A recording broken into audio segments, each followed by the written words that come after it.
បាទនេះគឺជាម៉ូតូស្កូពីដែលបងប្រុសគាត់យកមកឲ្យយើងរៀបចំតដុំ i8 ហើយនឹងប្រអប់ដៃដូមីបាទអញ្ចឹងនេះគឺជាបច្ចេកទេសក្នុងការតអញ្ចឹងសម្រាប់បងប្អូនដែលមានបំណងចង់ឲ្យខ្ញុំតអាចមកទីតាំងខ្ញុំបានណាបាទថ្ងៃនេះយើងមកតភ្លើងថ្ងៃនេះមាន2មុខដែលត្រូវតបងប្អូនគាត់ឲ្យយើងរៀបចំតនេះគឺកន្លែងយើងរៀបចំតនេះគឺ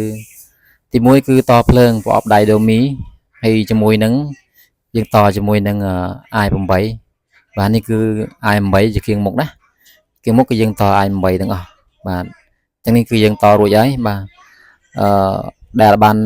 ធ្វើឲ្យបងប្អូនមើលដោយសារតែវាត្រូវប្រើពេលយូរអញ្ចឹងខ្ញុំតឲ្យហើយទៅខ្ញុំថតជាវីដេអូផ្សាយមើលធ្វើឲ្យបងប្អូនមើលទាំងអស់គ្នានឹងហើយមួយទៀត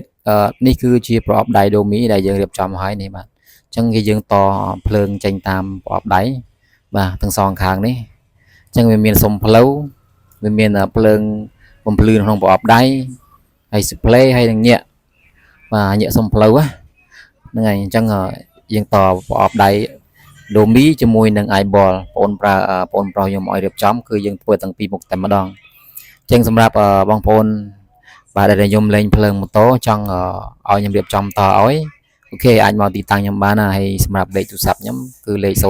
096លេខ4 3ដងលេខ51លេខ28ហើយលេខ Telegram ក៏ខ្ញុំប្រើលេខហ្នឹងដែរសម្រាប់បងប្អូនបងដូចគ្នាដែលចង់ឲ្យខ្ញុំរៀបចំតឲ្យអាចមកទីតាំងខ្ញុំនឹងដាក់ទីតាំងខ្ញុំនៅខាងលើជាមួយនឹង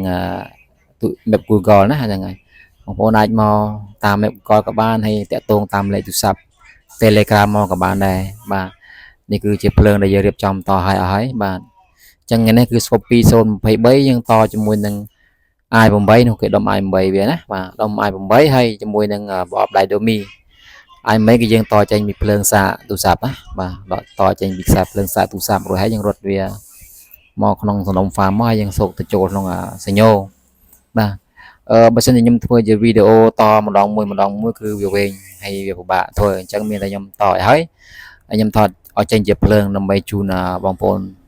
បានពិនិត្យមើលទាំងអស់គ្នាហើយងាយស្រួលបងប្អូនចង់រកទីតាំងកន្លែងតភ្លើង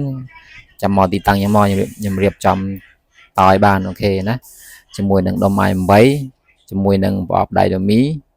អូខេប្រអប់ដៃដូមីអញ្ចឹងយើងរៀបចំតឲ្យអស់ហើយអូខេអញ្ចឹងបងប្រុសយកទៅប្រើប្រាស់តាមការគួរហើយយើងប្រើមួយ V10 មកគ្របបាទសម្រាប់ទប់ភ្លើងកាលណាវាឆ្លងវាអាចដាច់ V10 មុនវាអត់មានបញ្ហាឆេះខ្សែភ្លើងទេអូខេអញ្ចឹងសូមអរគុណបងប្អូនអរគ្នាដែលគ្រប់គ្រងបាទសូមអរគុណបាទអរគុណច្រើន